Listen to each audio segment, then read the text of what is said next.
What's going on, everybody? Hope you are having a wonderful week so far. You are listening to the Will Clark podcast, and my name is Will Clark. No shit.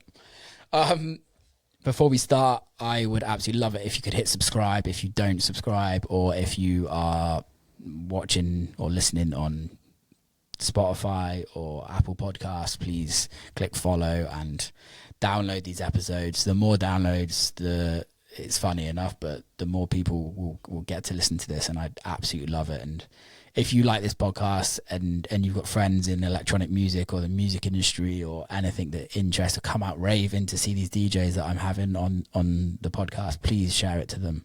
It means the absolute world to me. The more people we can get on this, the more of a community we can grow, which means I can bring more interesting guests. And talking about interesting guests, Azzecca, I noticed her pop up in the scene just after COVID. She's been releasing some amazing music. I've been on some great lineups with her in the past. She's a really good DJ. She's extremely passionate about music and growing amazing community-based parties in the industry as well, and kind of really pushing forward of great music and great vibes at parties. And especially she runs a party called Dirty Disco in Chicago, which is based around women in the scene and like allowing a safe space for women in the music industry to come rave, which I absolutely love. It needs to be talked about a little bit more and also promoted more. I think it's very important. So we got into that on the podcast. We got into a lot of things. Spoke about her introduction into the industry, issues in the industry, social media, music, all the good things, and chewing gum. Key part of the episode. So without further ado, Azzecca. And we are live. Azzecca, how are you, mate? I'm good. How are you? Yeah, really good, thanks. Really good. How's sunny Chicago? I know we just spoke about it. It's honestly not sunny today. We've had the weirdest weather. Oh. Like every 3 days it'll be like I lost summer, you. and then all of a sudden it'll thunderstorm, and then it'll snow. It's been really bizarre weather. So Just classic Midwest weather, right? yeah, just like that transition from winter to spring. Like you have like the 1 week of spring, and then it's summer. So What have you got in the background? Is it like some like rainforest thing? I actually put it's cat TV so that my cat would stay over there. Otherwise, they'll be like all over this. I've literally never heard of Cat TV. What is that about? Oh my God, it's amazing if you have cats that have a ton of energy. It's just like sometimes there's squirrels, sometimes there's birds, and the cats. I'm sure at some point you'll see my cat like jump up at the TV. It keeps their attention better than you'd ever expect. Oh, I love that so much. I love that. So are you from Chicago? I'm from just outside of Chicago, about an hour north of Chicago, a town called Rockford. But Okay. I've been here for like 12 years now. I was going to say, you're like, ever since I've known you, which I can't remember the first time I met you. I think it was on Ship years ago. Yeah. But yeah, I thought you were from Chicago. Yeah, I mean, I tell people I'm from here. Are you one of those? Yeah. Living in Detroit, the people get so annoyed with that when they don't live in Detroit and they live in the suburbs, but they tell everybody they're from Detroit, and people from Detroit get so mad. It's hilarious. Chicagoans are the same. Like Yeah. when I was younger, I would tell people if I was like visiting somewhere far away, I would just say, "Oh, I'm from Chicago," and then people from Chicago would hear that and they'd be like, "No, you're not." They get so mad about it. I love it. Well, in Detroit, because I lived in Detroit for 5.5 years, and now I'm moving outside of Detroit. So I'm going to be one of those people that say that now, that I'm like live in Detroit, but don't actually live in Detroit. But I can happily say I lived in Detroit. So Yeah, at we're least good. you did live in Detroit, so you can say At it. some point. But then I pussied out and got out. So I know, that's the thing. Me and Kai, we've like loosely started having conversations about moving to the suburbs of Chicago. and I'm just not quite ready yet to leave the city. But I think he's like a little bit more ready because he's from such a small town too. So he's kind of like, I don't know, but I'm here for I think also, like, I'm sure you're like, how long have you full-time been DJing? Oh my gosh, what? So it's time doesn't exist anymore. It's so It's hard crazy, to right? think about things Especially like after COVID. I know. Was So it, was it pre-COVID you were playing like full-time? No, so it was just after COVID. Like, okay, cool. Yeah. I kind of like that was the only job I had as soon as COVID ended. So So whatever cool. year that was. How good is that feeling? It is great. It's amazing. Like being able to, yeah, we have a fucking great job. We're so lucky. It's We amazing. do. It's been like a crazy adjustment for me, to be honest. Like Yeah. going from 0 to 100, it feels like touring is definitely something you have to like figure Adjust out to. how to do. Yeah, but it's amazing. I love it so much, and it's just yeah. Let's talk about that. Let's talk about the adjustment from what were you doing before music? So before COVID, I worked for an interior design magazine. Oh, cool. Yeah. And then just before COVID, I kind of decided I didn't want to work in an office job anymore. So Yeah. I got my interior decorating license and I was starting my own interior design business. Yeah. And then the world completely shut down. Yeah. So there was no business, there was no work. And that's when I just decided, I mean, not even by choice, but just by that was all there was to do in our house was to start working on music because we had our studio in our house. We couldn't leave the house. And so that's when like diving into music full time really started, those 3 years when we were just like stuck here. That's amazing. What is the adjustment? Because like, I think everybody's had, I would like to say 90% of most people in the industry have had like a full-time job. But for some people it was like not so long ago, some people it was fucking years ago. But like, what is that adjustment for you? Like, what actually is the hard bit to kind of like be like, oh wow, this is so abnormal as a normal job?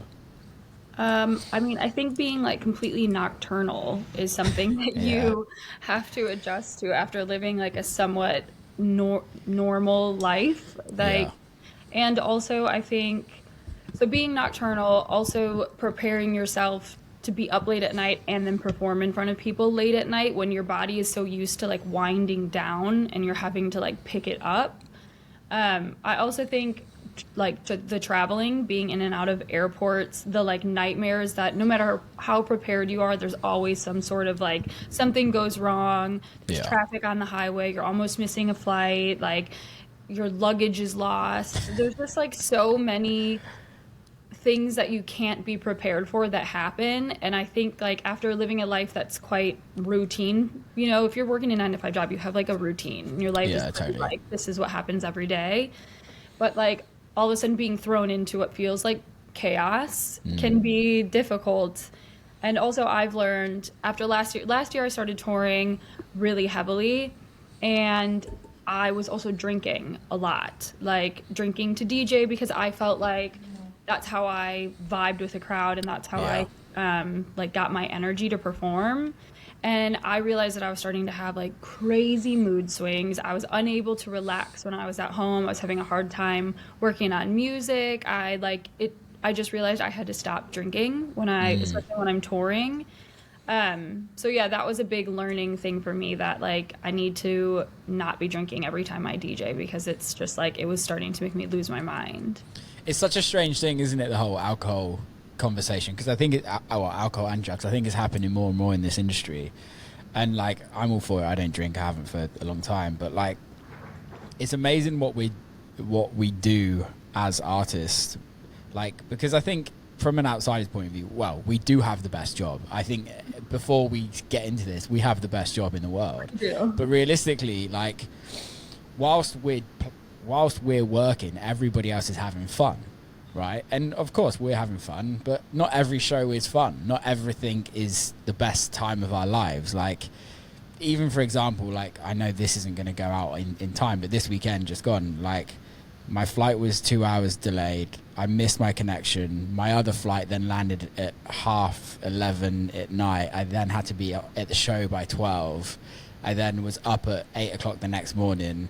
go to another place, play till 4 o'clock in the morning. My flight was at 6:30 in the morning. So you're like literally just you're not going anywhere. But Right. during that time, like you also have to look like you're having fun, and like you also have to perform. And I think the whole alcohol thing, when you add alcohol or drugs or like unhealthy food or just anything unhealthy to you, like that poisons you, that adds so much more stress to your body, which then adds more stress to everything else. And I just don't think people realize like the toll that it has on your body.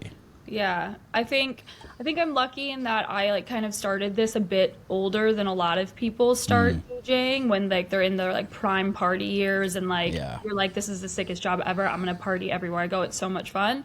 So I've like done so much partying that now I'm kind of like, I don't have that itch as much. But like, yeah, it's crazy because, like you said, it's everyone's night out. Everyone's there to party and to have fun, but it is a job. And so it's like, I think I've had to like train my brain to like, you can have fun. This can still be really fun for you without all of like the substances, you know, like you can still feed off of other people's energy. You can still like let loose without killing yourself, because and then that's another thing, like when you're hungover and you get to the airport, you're like, I'm gonna get a McDonald's, and then you eat a McDonald's and then your stomach hurts, and then you get on a plane. It's just like it's just a snowball effect, and then all of a sudden you're like, I feel like absolute shit.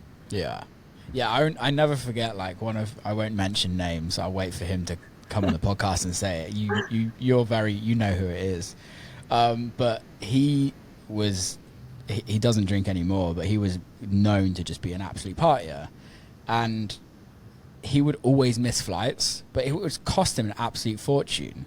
And then I remember him texting me one morning going, mate, I've missed my flight and I'm headlining a festival in a certain city and I'm in Dallas and there's no other flights apart from a private jet.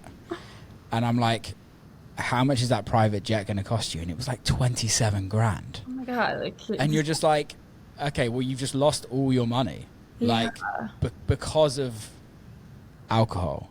Exactly. And I think that's the thing. Is like there comes a point where it's like I know what we're doing is an amazing job, but it's still a job. It's still business, and I think you still have to look after your like business needs, because that's the only way we're getting paid. Exactly. Yeah. I mean, I just think I have to remind myself all the time, like, this is a job. This is actually how I pay my bills.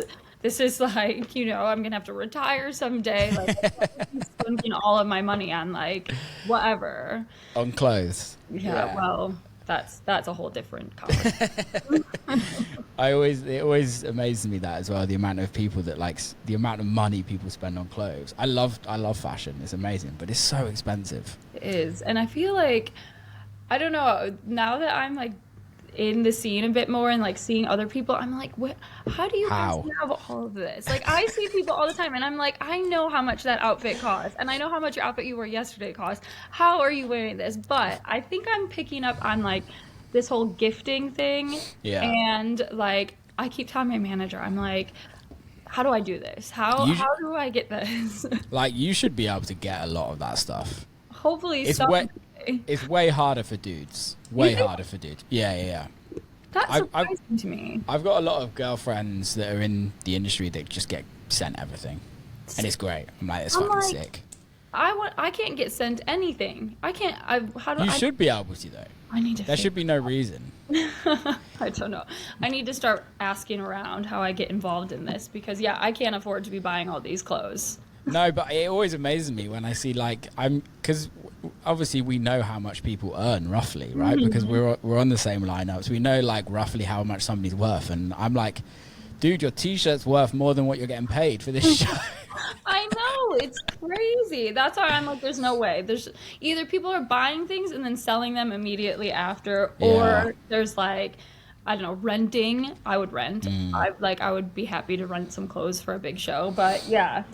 It's really interesting because I did a photo shoot the other day and had this guy called Charlie Clark who does like quite a lot of fashion stuff in the UK in the music scene, and he works with quite a few artists, and I can't remember the person's name that he was talking to, but I think I shouldn't name the name. I think I know who it is. I'll tell you after. But she went to him and pretty much was like, I want to be in fashion. I'm a DJ. I want to be in fashion, and I want to be known as like the fashionable person in music.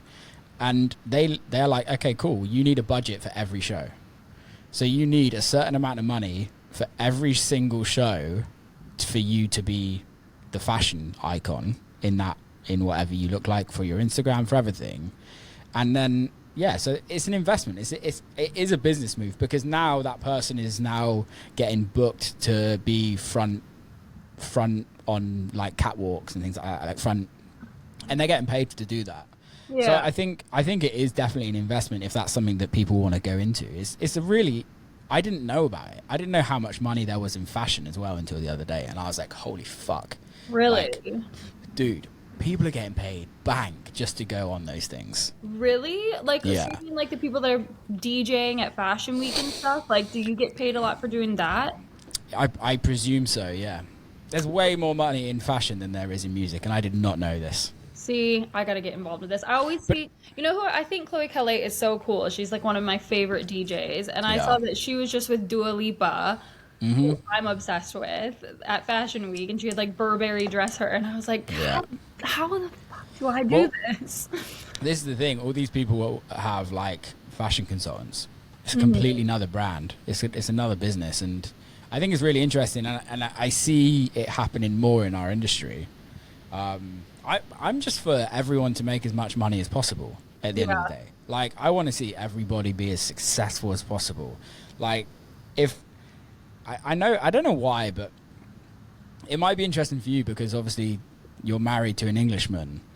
But like, being English, like, having extreme success financially in your career is kind of a bit of a frowned upon thing. Like, people, there's like that kind of tall poppy syndrome to a certain extent. Whereas America's completely the opposite. So how do you feel? How do you find about that? Like, what's your thoughts on extreme success in business, in music?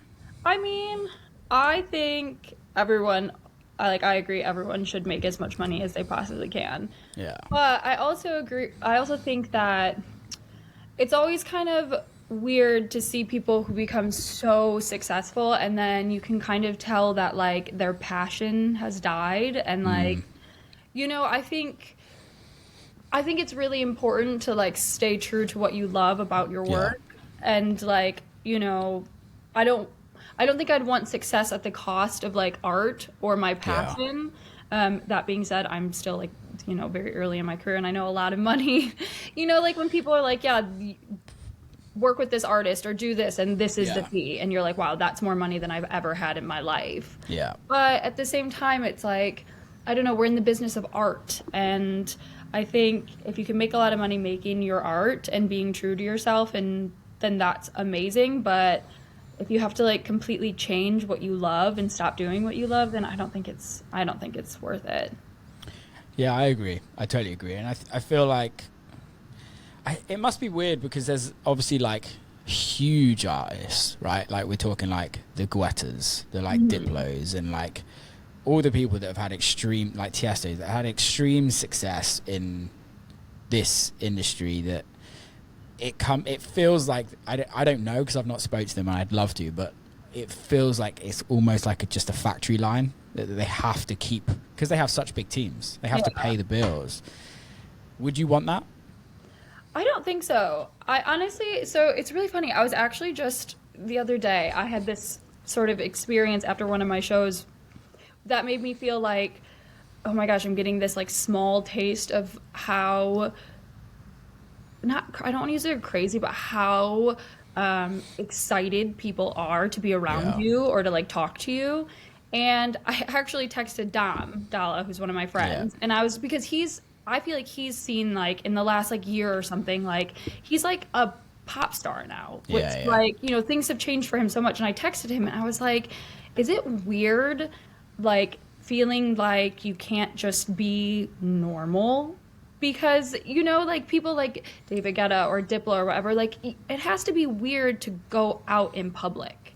It has to be weird to like, you can't just show up at an after party that your friends are going to, or like, you know, things like you have to have like security and yeah, you're loaded and you can go on fancy vacations and you can have this nice house, but like at the cost of living like a normal person, I don't know. Like, I don't think I could deal with like the fame that much. Like, I think that would be difficult. I think it's really interesting in the DJ world because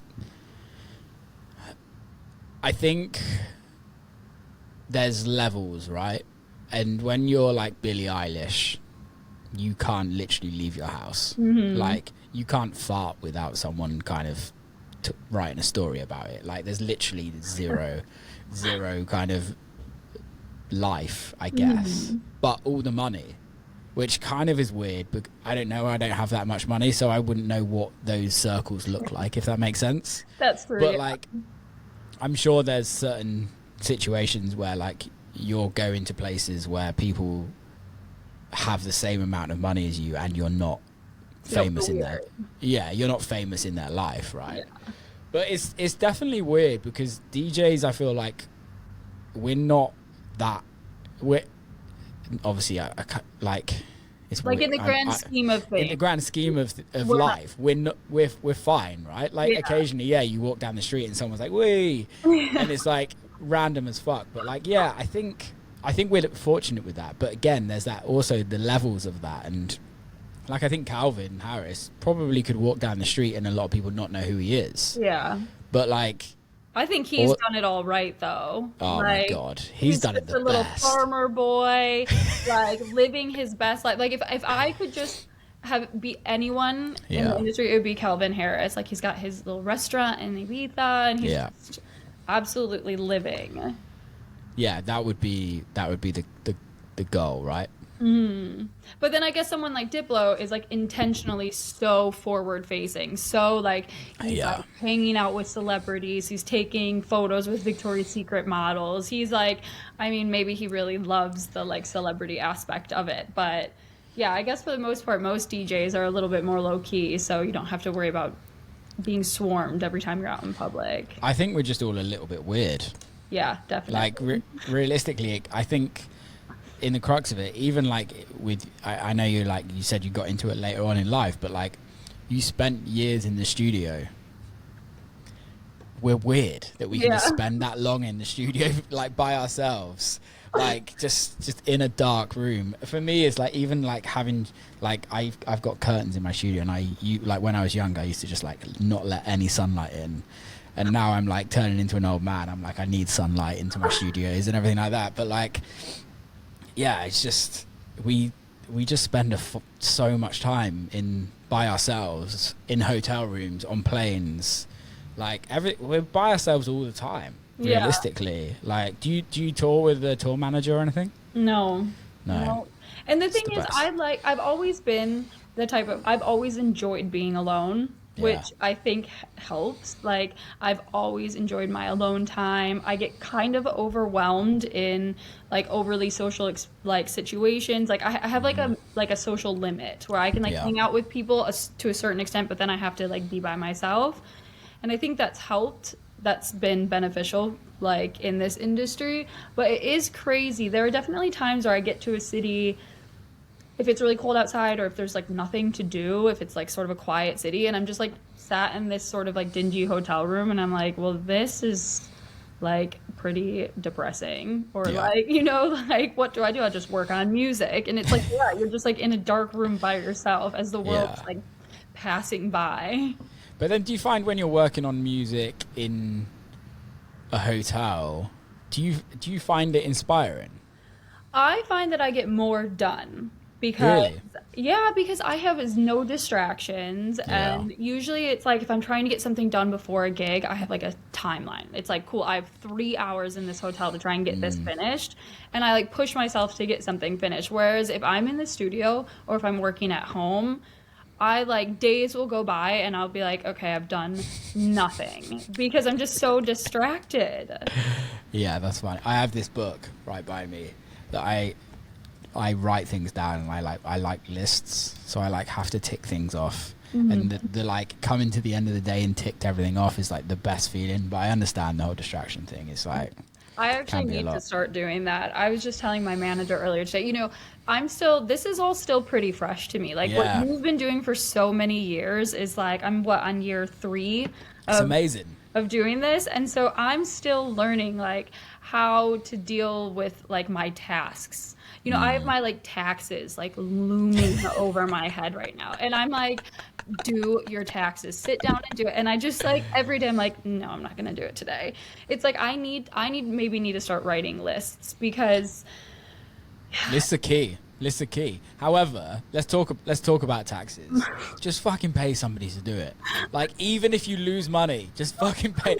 Like, in my mind, I don't know what you're like with maths and figures and anything like that, but I'm just like, I'm like, I can't trust myself. There's certain things I can't trust myself to do, so I'm just going to pay somebody to do it. yeah. Yeah, I think so. I have this. I've hired an accountant. Sick. He's gonna do my taxes. Literally, all I have to do is go to a folder, get all of my expenses, put them on this Excel spreadsheet, and send them to him, and then he'll do it. But for some reason, I'm just like, I'm avoiding it like the plague. I know it'll take me like an hour and a half to do it, but I can't be fucked. I'm such a procrastinator, and that is something that is really starting to bite me in the ass with music, with everything. So I need to get on this list thing and like. I'm going to text you every day. I'm going to text you every day for the next month until you do your taxes. Honestly, please do, because I know like April 11th is gonna come around and I'm gonna be like, fuck, like hating myself. I think I've done all mine already. I think everything got done and submitted and paid. I'm like, I've got really bad OCD though. Like, I need some of that. I love deadlines. Deadlines are like my favorite thing. Really? Yeah, because I don't know what it was, but like as a kid, my parents were never strict growing up, but like they always like just like I had like a really good childhood. Like I was really fortunate. But with like schoolwork and homework, I don't know if it's the same in America, but like we'd get homework at school and my parents would just be like, get home and just do your homework straight away. And then you don't ever have to worry about it. They were like, it's done then for the rest of the week. It's all done. And you can do whatever you want. You can go play rugby. You can go make music. You can do whatever you want. And I was like, yeah, makes sense. Every time I got home, I'd do it straight away. Yeah. Well. And I think that's my brain now. That's amazing. Honestly, like, you make it sound so easy to have that mentality. Oh, yeah. The only reason why it's easy is because I've done it my whole life. Yeah. I feel like my whole life, I think my dad was very much like that too. He was really strict actually, but he would make me come home, do my homework straight away before I was allowed to do anything else. But I think with my dad, it was always like you're going to do this because I'm telling you to do this kind of thing, which pissed me off so much. And so then I think that caused me to adapt to this, like, no, I'm going to wait till the last possible minute and still get it done just to show you that I can do it.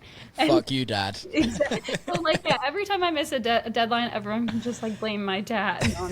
No, he's great. But, like, yeah, for some reason, I've always had this, like, I've pushed things to the last minute and I always get things done. I never miss deadlines. Like, even if it was, like, studying for exams at university, like, I always did well, but I would wait till the last minute, stress myself out so much about it, like be worried sick because I pushed it so late. And then it would all work out in the end. So then I'd be like, okay, well, that worked out. So I can do it again next time. Do it again next time. Yeah, which, it's I so need funny. to change that mentality because it's too much stress. That's the thing for me is I don't like stress. Like, I'm not really a stress head. So, like, for example, DJ mixes. I absolutely hate doing DJ mixes. Like, I know it sounds stupid, but for me, doing a DJ mix is like no desire. And occasionally, as we all have to do a DJ mix occasionally. And my management know how much I hate it, so they'll turn down everything until we actually have to do it. But then when they're like, well, we've got to get you to do a DJ mix, I'm like, okay, I will literally try and get it done within 24 hours of them telling me, because the thought of it in my head, waking up in the morning going, oh, I've got to do that DJ mix. Oh, I've got to do that DJ. I'm like, I won't put any time into it. It's really bad because I just can't stand it. So I like, okay, let's bosh it out in 30 minutes. Like, let's go to my old DJ mix I did, pull out 3 records, put 3 more records in, and I'm done. I know, what is it about DJ mixes that feel like such a daunting task? It's like, it's literally what we do for work, but for some reason, just sitting down and like putting together this hour mix feels like, I don't know.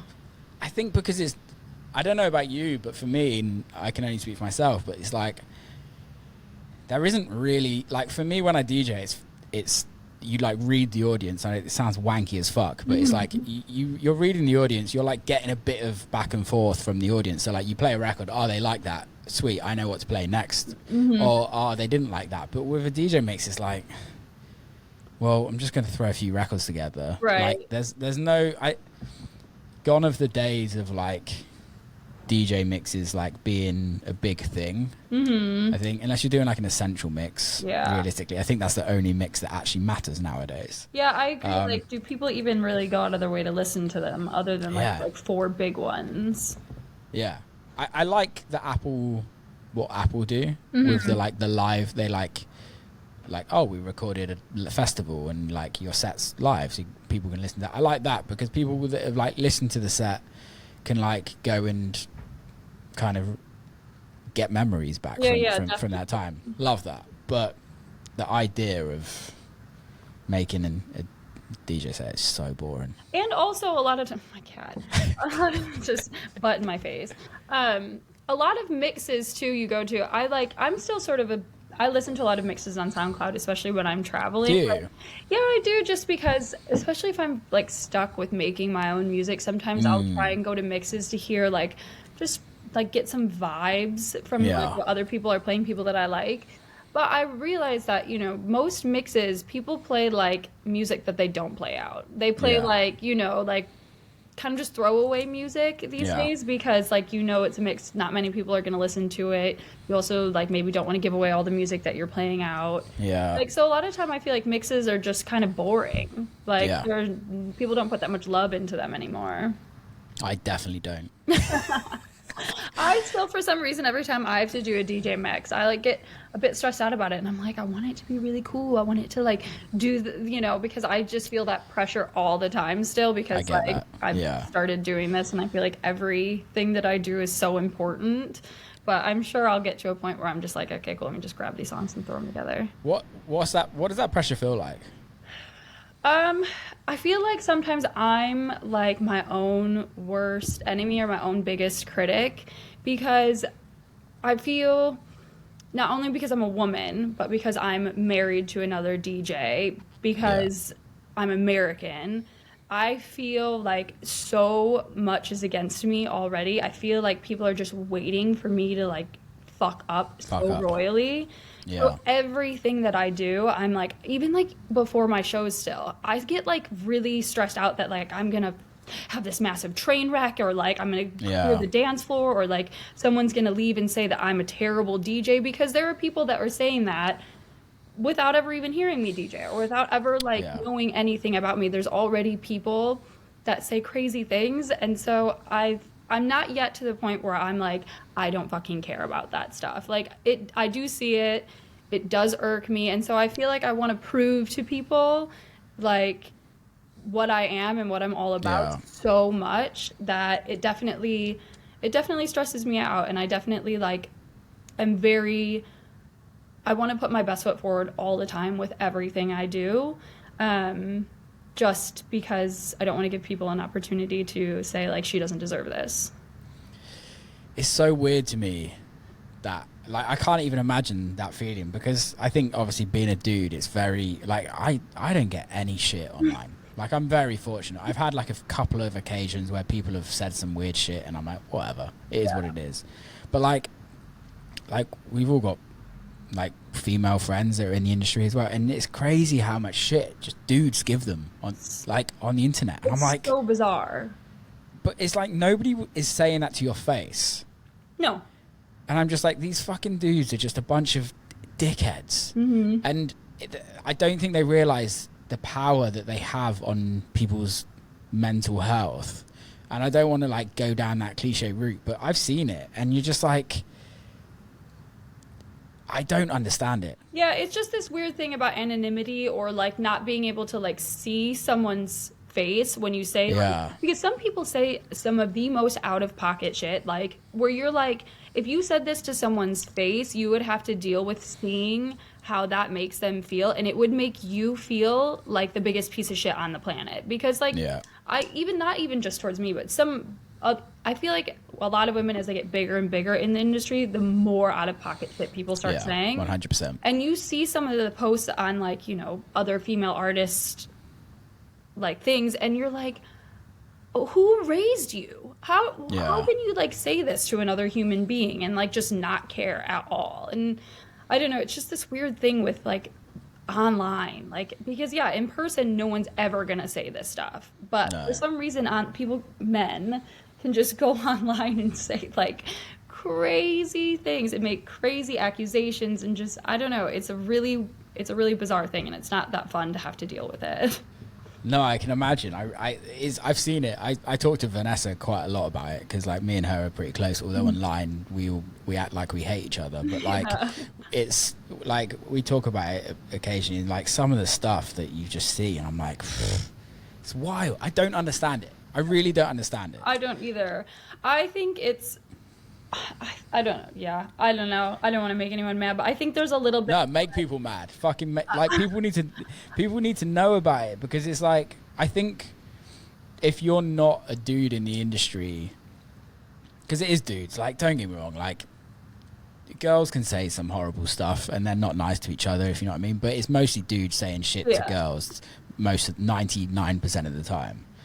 But it's like, I don't understand it. Well, I'd like to ask, because I've had it a few times where like somebody has said something and I just call them out. I DM them. I once had this dude just like constantly giving me like saying awful shit on my social media, and this was like probably the only time I've had it. He was saying awful shit on my Instagram, like not necessarily to me, but just like trying to be funny. Yeah. And like, I'm like, dude, this isn't funny. And I DM'd him. I was like, dude, what's your problem? Like, I don't even know who you are. Like, I've never done anything to you. Like, what is your problem? And he was like, oh, dude, I'm really sorry. I was just trying to be funny. And I'm like, yeah, but you're not. Yeah. So, like, just don't say anything. If you've got nothing nice to say, don't say it. But I don't understand it. And it angers me a lot. I think that, like, my personal opinion... And this might piss some people off, but I think that like there's a lot of men that idolize male DJs, and they wish that they could be a part of that. Yeah. And then they see a woman doing what they can't do, and it like sets something off in them that's like particularly shitty, where they're just like, fuck this woman, she actually can't do this. She can't do this. Like, if I can't do this, there's no fucking way she can be doing this. And it's like this weird thing that, like, it's like an ego thing, because I think a lot of men have, like, issues dealing with their, like, egos. And when you see a woman doing something, and I think this goes in, like, any industry, when men that fail at something or can't do something see a woman doing it, it's like, it ignites, like, a particular fire in them, and they're like... I'm going to try and bring this person down, or I'm going to try and like tell myself that this person can't actually do this. Which I think is absolutely fine to think that, right? If that's you as a human being, like we all think horrible stuff now and again. Like we all do. Like we'd be unhuman to say we all think amazing thoughts all the time. And there's times we all get jealous. There's times we get envious. There's times that we think things that we wouldn't ever act upon, right? I think that's totally normal. But then to say it, it's just a different thing. There's just like levels. It's like you can be thinking that, but you don't have to fucking say it. I know. But and then I'm always like, where are your friends? Do you have any friends that see you saying this stuff to someone? Because like if I ever did that, I would immediately be getting text messages that were like, yo, are you okay? Like, what's your fucking deal? You know? So it's just, I don't know. It's a weird thing. And I think a lot of these accounts are also fake. Like, I've had a couple of accounts that, like, continuously harass me online, like, constantly posting things. And then I go and I'm like, oh, this is like, you have 0 followers, Yeah. you know, like this is a fake account. And then I've actually started just blocking everyone who like says weird stuff to me, because it's just not worth like engaging with them or even seeing the things they have to say. It's just block and be done. Like, get out of It's here. so much easier. So much easier just to be gone with them. Yeah. So weird. So weird. I don't understand human beings. I know, same. Oh, please. I never understand human beings. So much about just humanity in general. I'm just like, I don't get it. What's your thoughts on this? And because I think it's like when I had Moby on the podcast, he like said some things where like he struggles when artists, successful artists, don't use their platform to talk about the world or push art forward or anything, or like in a privileged situation or position to kind of help grow the world in whatever form you want. I think a lot of people took that politically, which he wasn't just talking about politics, he was talking about everything. Yeah. What's your thoughts on that generally? And I think it goes back to that initial thing of what we were talking about, is like the art and over business. Yeah.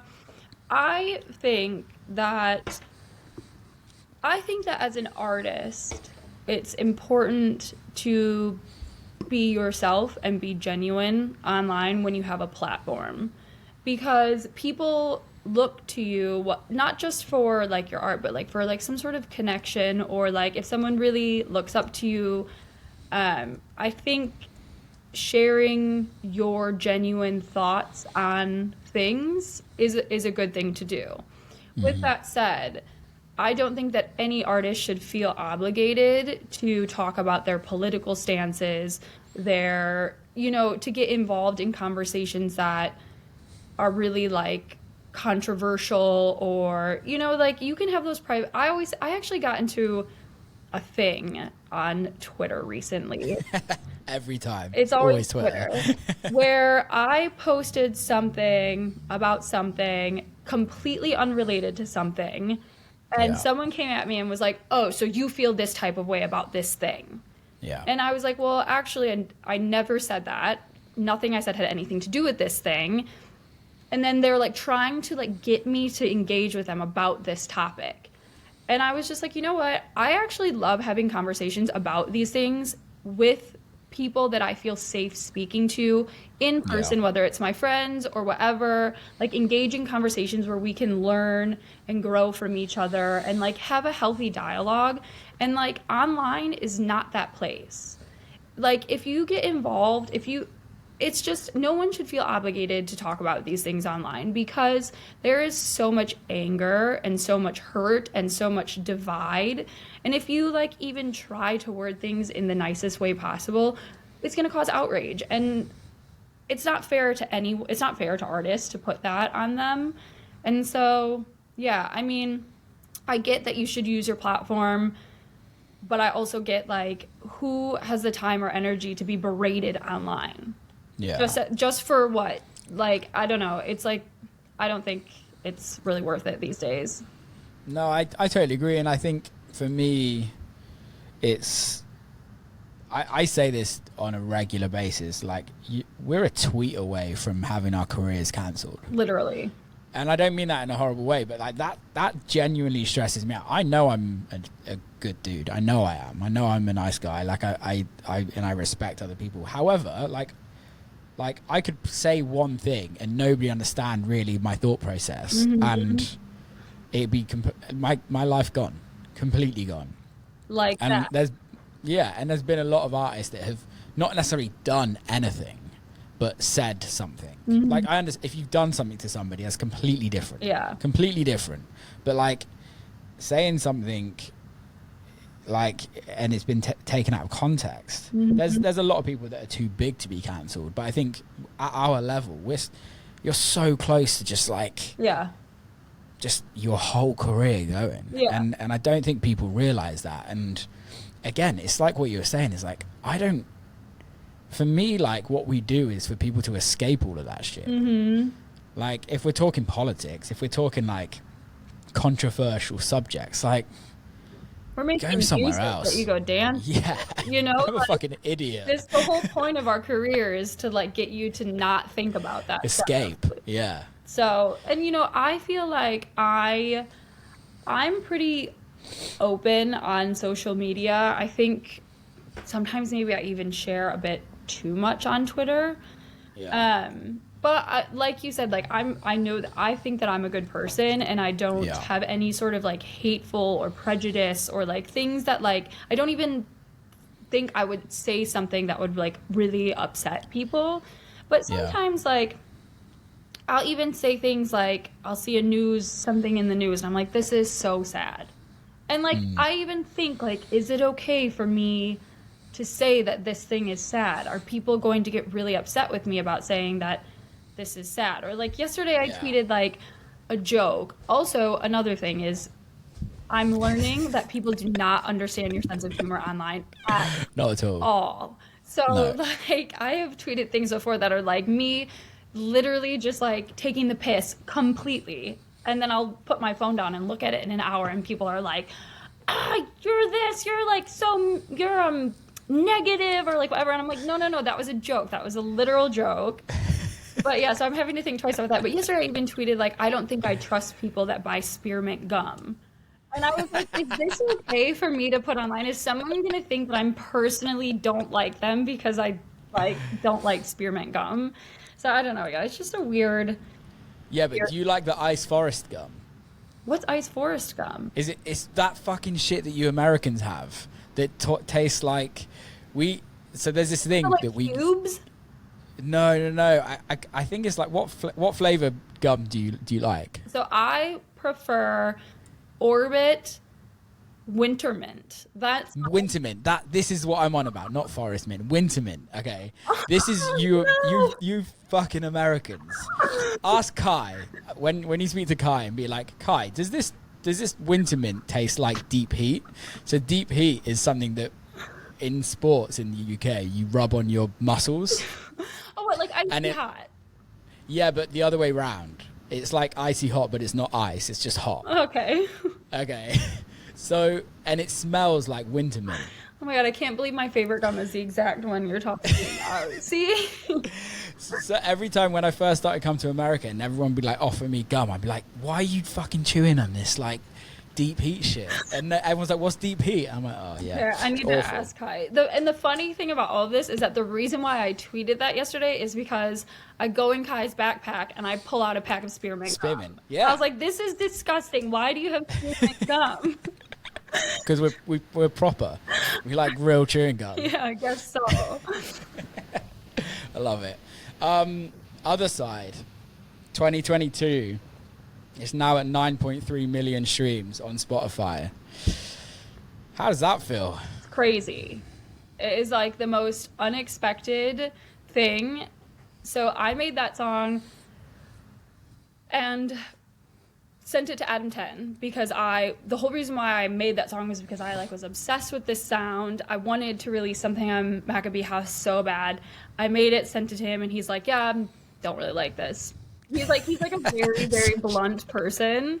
And he was like, yeah, not my vibe. Sorry, don't like the vocal. Pass.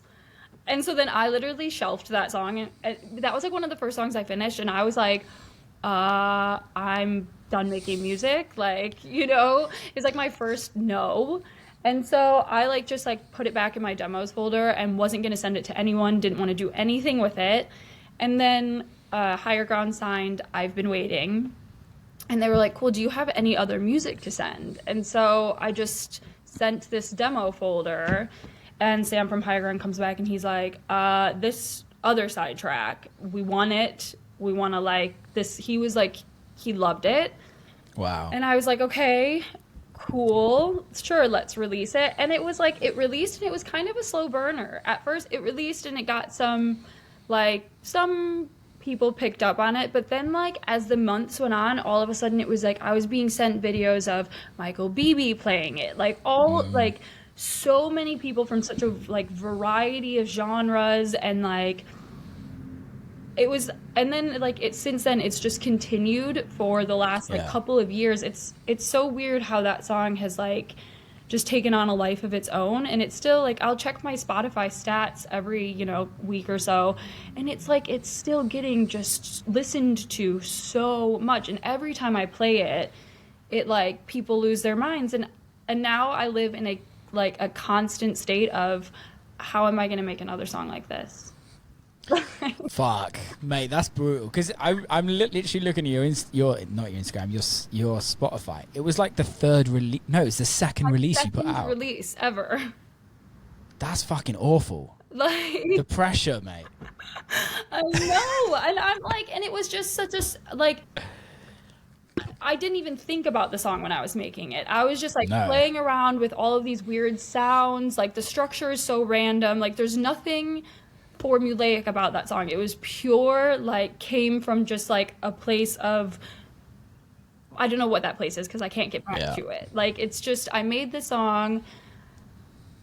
Yeah, it's crazy. It's amazing that the song is done so well, but it's also like it happened so early in my career that I'm like, how do I make something so creative again? It's a really weird time in your career when it's like that, but you'll get through it. Yeah. I'm in like a bit of a creative rut at the moment. It's funny, when I was first making music, Kai would always say to me, because I was always like, oh, I'm having so much fun. Like these songs are coming together so easily. And like, I'm like constantly saying all this stuff. And he's like, yeah, okay, well, just wait.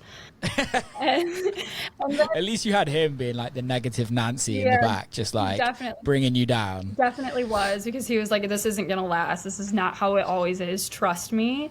And then after, I had released a few more songs. They've done pretty well.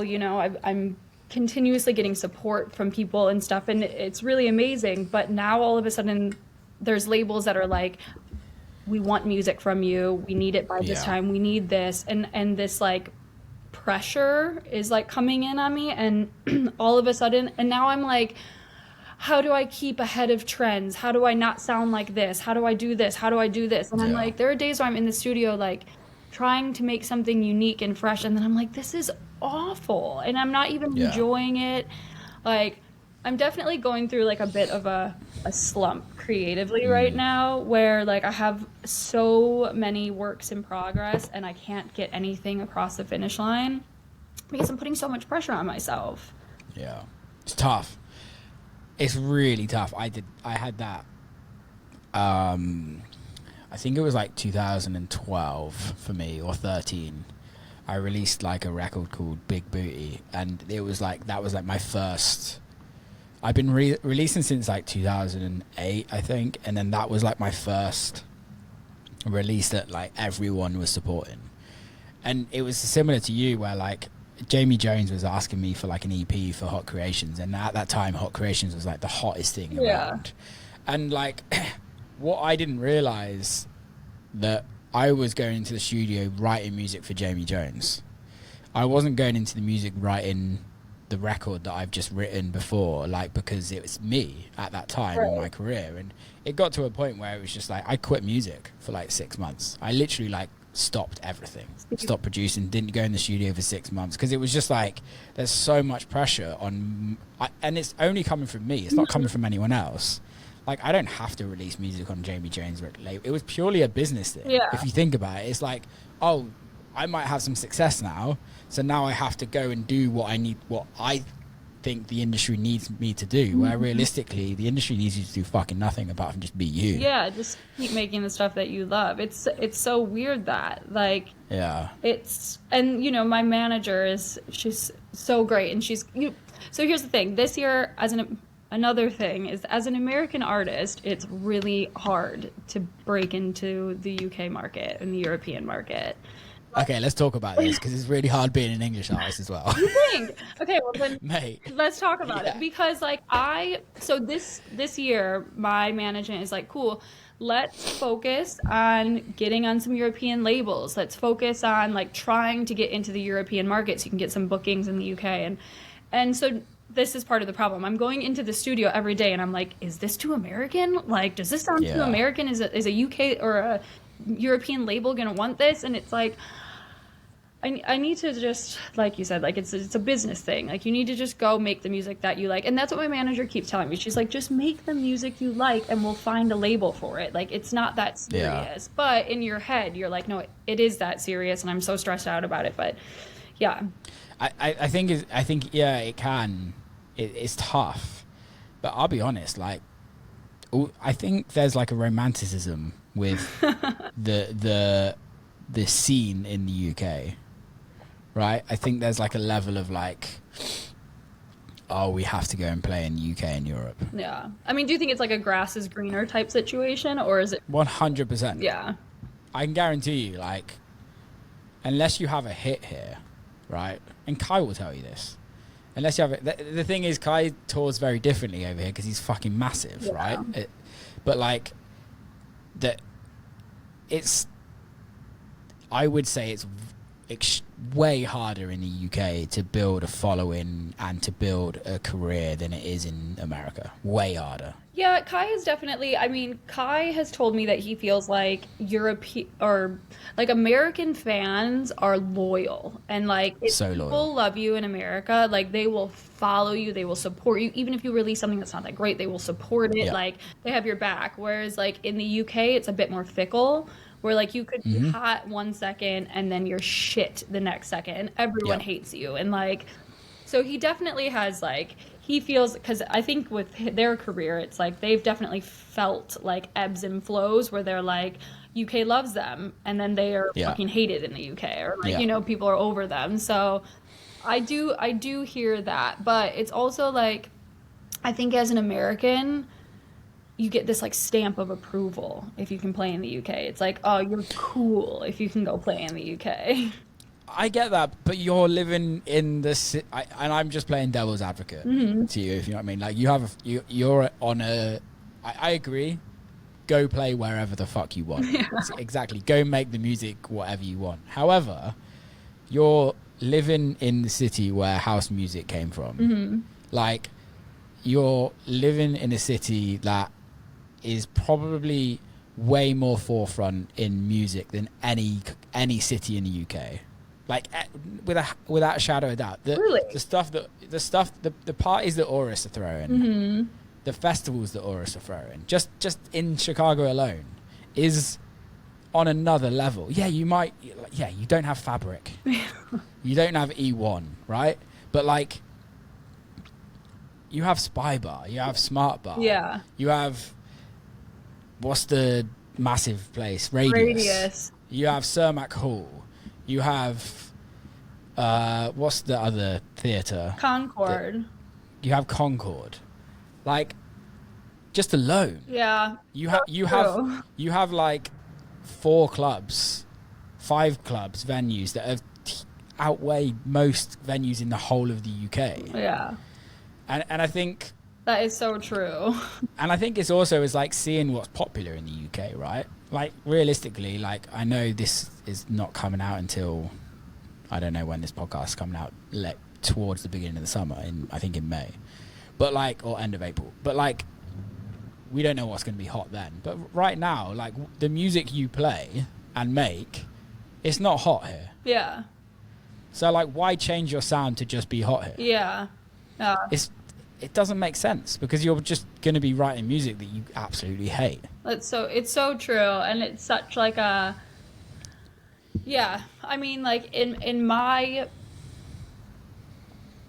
personal opinion, like if I didn't have to travel all the way to Europe all the time and I could just stay in America and tour and play here, like that would be super easy for me. But there is just like this, I don't know, like I get it. This thing about being accepted in Europe and the UK. But yeah, you're right. Like also I feel like music changes so quickly over there, like what's in and what's not. I feel like over the last 3 years I've seen like 5 different trends come and go in the UK. And then some of them come over here, some of them don't quite make it. Like it's the market is so different over there.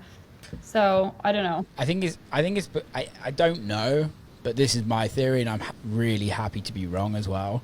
But for me, it's like people jump onto trends way quicker, and it's like they go so hard on a trend, like so hard until it gets big, and then there's a level of like it's big for a certain amount of time, and then they're like, oh, I'm too cool for that. Yeah. Let me go find something else. Whereas America's like, fuck it.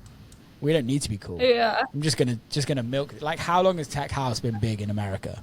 And it just seems like it just keeps getting like keeps getting bigger. It's now like right? the new like EDM. Like it's so big now that it just has like an uncontrollable fan base. Yeah, and I think it's probably got another 5 years in. Yeah, easy. I agree. Like I don't see that lasting. Like I see that lasting longer than EDM. Like EDM did. Like I don't see that changing because it's actually quite palatable music. It is. In the grand scheme of things. It's not like what EDM was so in your face. Tech house isn't that in your face. No, it's super accessible, which is why so many people have grasped onto it. And like you can bring friends that like, I don't really know if I like dance music. Well, just come. You'll hear some edits of some stuff that you probably grew up listening to. You'll exactly. It's super accessible. Business music, business club music. Yeah, that's all it is. Like they're not fussed about listening to a 2-hour set from Moody Man that like you and I would be absolutely creaming over, but like they just want to hear tech house bangers of Britney Spears remixes. Cool, crack on. Cool, go have fun. But yeah, I get the whole UK and Europe thing. I had a conversation with Cascade on the podcast. Like it's come out in a few weeks, and like, or it will be out by the time this comes out. But he's exactly the same. He's like, dude, I've had some of the biggest records in the world and still can't get booked in England. Crazy. It's mad. It is crazy. Absolutely mad. Like I literally was talking to one of my mates in the UK the other day, and this isn't me talking shit on Cascade at all, but it's like just the truth that like. I was talking to one of my mates that was not really in music, and I was like, oh yeah, I spoke to Cascade today. He was like, who's Cascade? Exactly. No, it's like, so funny that dude, he just literally played at the Super Bowl in front of 100 million people watching that. Your friend was also probably like, what's that? Exactly. And yeah, so it's, I completely get it, because I have this battle on a regular with my management, and we like, not a battle, but we have this conversation. I'm like, dude, why can't I get an agent in England? Can't even get booked in my hometown. It's just like, is what it is. It just is what it is. Yeah, I've accepted it now. It doesn't bother me. But talking about hometowns, you run a party called Dirty Disco? I do, yeah. I've done my research. Yeah, I have. I've done my research. I've seen this actually pop up online quite a lot, and I've seen quite a lot of people talking about this party. What's that about? What happened? Tell me about it. So over COVID, when like, there's nothing to do, no one was going out, no clubs are open, I like was just talking to some of my girlfriends about just how much I couldn't wait to like be able to go out to clubs again and stuff. And I realized that so many of my girlfriends were like, I don't go to clubs anymore. Like they stopped going to clubs because they were like, there's just like the vibe is off in the clubs. Like there's so many men, they're creepy. Like it's just like, I don't enjoy being in clubs anymore. And I was like, wow, I didn't realize that this was such a common feeling amongst women in Chicago.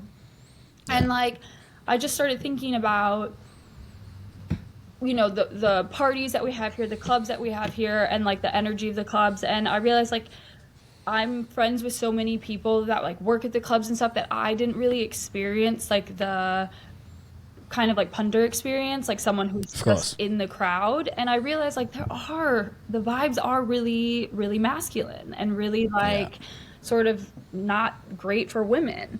And so I decided, this is when I was like fully diving into music. Like, my whole music is my whole life at this point.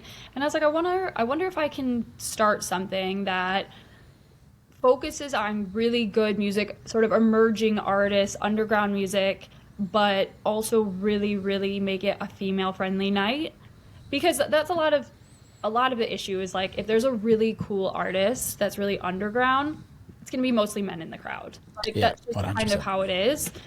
So I wanted to create this party that was like fun, and there was like a vibe to the actual party, but also bring these like cool underground artists. I wanted women to be able to like go out and dress up and like feel safe and like sexy and like listen to dance music, because that's how it should be. It's like dance music started in these like really sexy queer spaces, and like everyone felt safe, and that was the whole point of dance music.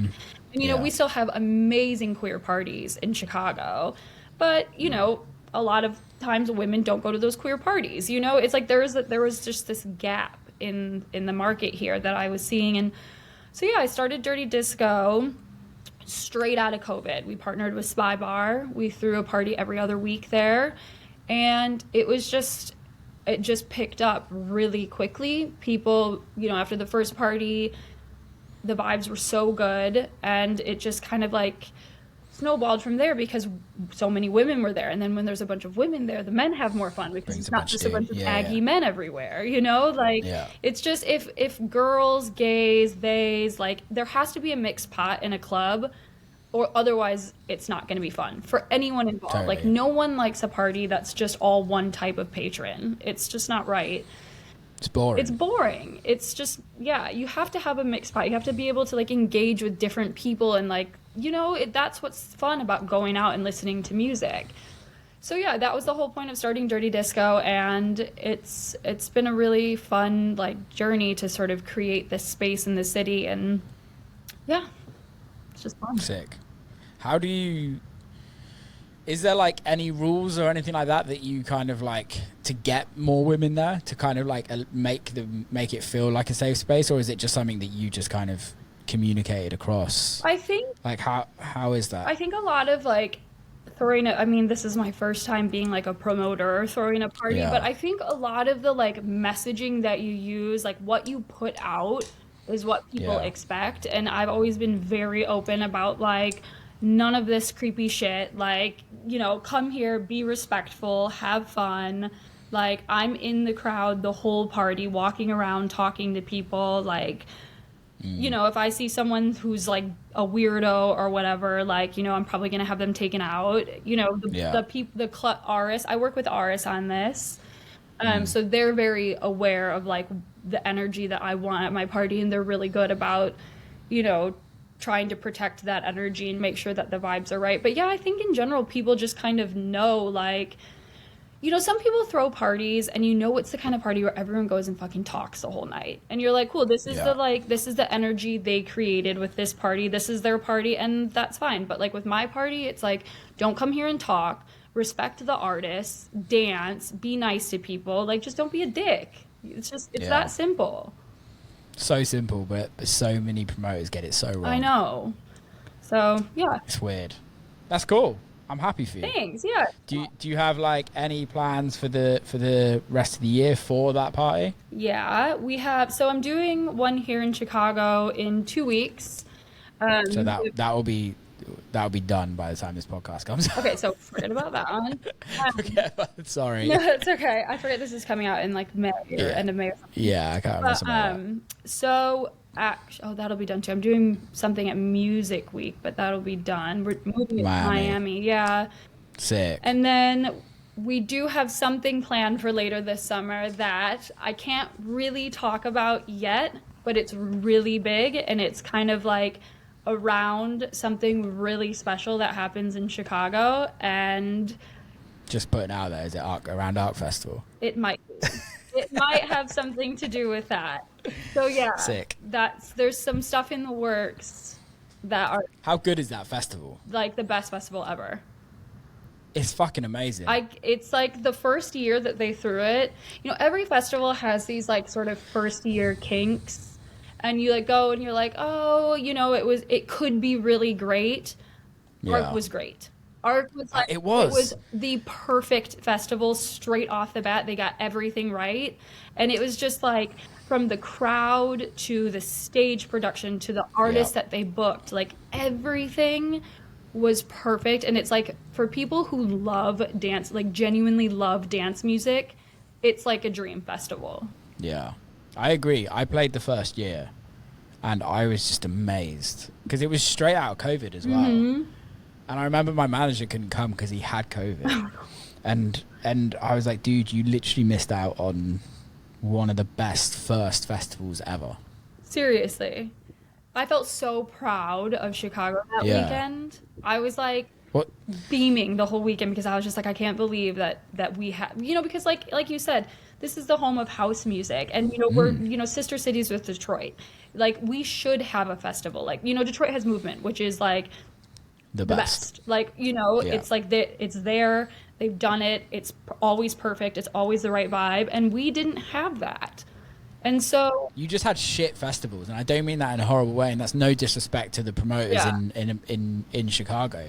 But every festival was more so based on like the more commercial side of house music, for sure. and it was just always just a shit vibe. And I feel bad by saying that, but it's the truth. No, it is the truth, and it was just always like really commercial music, like just your typical commercial festival was all we had here. So for the people at RS to put together ARC and like to be there the first year, and like I just felt this like insane pride in Chicago, and I was just like the whole weekend I was just like, fucking finally we have something where we can be like, yes, this is the home of house music, and we have this really fucking cool festival, and like it's just it's amazing. I'm so happy we have ARC, and I can walk to it from my house, so it's like it doesn't get better than that. That is the best thing about movement. When I lived in Detroit itself, it was just like literally a drive away from my house, and it was just like it's the best being able to play in your home city and just like be in your own bed that night. People don't realize how good that is. Like the best. It's the best feeling. No, waking up on the Sunday and not having to go to the airport to fly home is literally the best feeling. I love movement so much too. Like I Are you going this Detroit. year? I'm playing. Yeah, it's been announced. I'm playing this year. What day? On I don't even know. Saturday, I think. Oh, okay. Are you staying the whole weekend? No, I have a show in New York on one of the days of. Oh wait, I think I'm playing Sunday in Detroit. I don't know. I'm gonna stay. I'm staying Sunday for 2 days. Are you playing Sunday? Cool. I know I'm gonna be there for 2 days. I have a show on like one of the days I'll be in New York, but then the other 2 days I'm definitely gonna be in Detroit. Are the boys playing as well? Mm-hmm. Sick. Yeah. That'd be cool. Yeah. Well, I'll be there. I just like I love Detroit. Like I hadn't really spent that much time in Detroit until recently, and it's just such a sick city. It's cool, isn't it? Yeah, it just has a really vibe. Cool. It's like there's an energy in Detroit, especially like when you're like doing things in the dance scene. Like, it's just the energy is really good. For me, it's similar to Chicago, but just way smaller. Yeah. Like the community's so small. Like in Chicago, you can throw quite a lot of parties in one night, and they will be successful because there's such a big population. Where Detroit, the population is like 600,000 now. It's tiny. But like, there's something about Detroit. It's just the grit. I think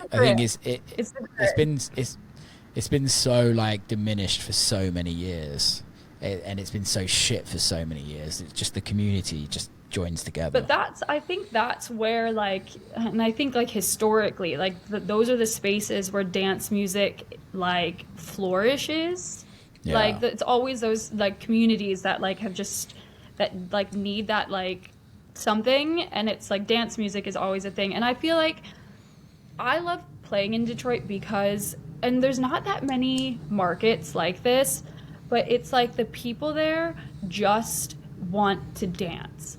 They're not like chin strokery. They're not like, they don't go into these parties like, I have the best taste in music ever and you have to play my taste. It's like you can play, like when I've played in Detroit, I could go in places that I can't go in like so many other cities with my music. Like you can take people in all sorts of directions, and they're so open-minded and so just down to dance. And it's like, it's just so refreshing playing in Detroit. I love it so much. Yeah, it's a vibe. I love that city so much. It's weird because it's like downtown's really nice now, but there's still a lot of shit in Detroit, which is such a shame because it's like you leave like 10 minutes out of downtown and you're in like the hood and it's not safe at all. But I really hope that something gets good in Detroit. Yeah, I mean, hope so. If they're building out the downtown, like, you know, stuff takes time. But yeah, I know Detroit's had a rough time for a while now. Yeah, hopefully. But yeah, sick. Well, I'll see you at Movement. Yeah, I'll see you at Movement. It's going to be good. Right, let's wrap this up. We've just done over an hour, so thank you so much for coming on. Really enjoyed chatting with you. How can people get involved with you? How can people follow you? How can people follow your party, etc., etc.? Yeah, so I'm on Instagram, Azzecca, Twitter, Azzecca. Be warned, just be warned. I am, my Twitter's makes a bit of a terrible hot mess. jokes. Yeah, I make really bad jokes. Don't get mad at me. You can follow Dirty Disco Shy on Instagram. Throwing parties there. You can look out for parties in other cities too. If you live in other cities, we're moving out this year. And I'll be at a bunch of festivals this summer. Some that haven't been announced yet, some that have. So check them out. Happy days, mate. Thank you so much for coming on, and I will see you very soon. Cool. Thanks for having me. Bye. Peace. And that's a wrap. Big love to everybody that came on. Big love to everybody that listened. If you are listening and you enjoyed this episode, please share it on your social media. Please share it with your friends. Please give it to anyone. I'd love it if you did. Give us a review and keep safe. Till next time.